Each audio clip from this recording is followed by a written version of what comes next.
Pip stands surrounded by strange ingredients. Pip grabs the wrong jar. Just one drop of Silent Snail Serum. Pip pours the extract into a dorm humidifier. Oh no. That was Snoring Slime Extract.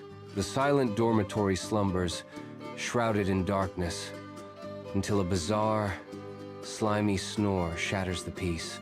A chorus of increasingly grotesque snores escalates, filling the dormitory with dread. Suddenly, vile, jelly-like substances ooze from the vents, signaling a nightmare unleashed. Pip's voice cracks through the horrifying scene. "Oh, squish! I slimed the school!"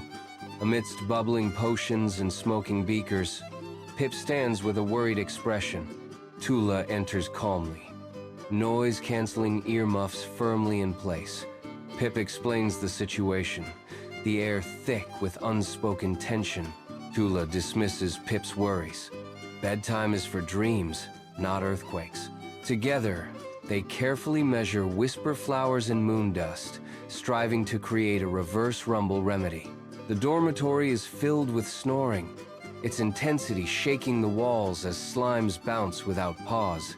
Pip and Tula step into the chaotic scene, holding a vial marked Reverse Rumble Remedy. They activate the potion, and a wave of deep silence sweeps through the room. The slimes evaporate into shimmering mist, and the intense snoring fades, and peace returns. Amidst the potion lab, Pip and Tula work together, surrounded by the chaos of a magical mishap. Pip sighs, lesson learned.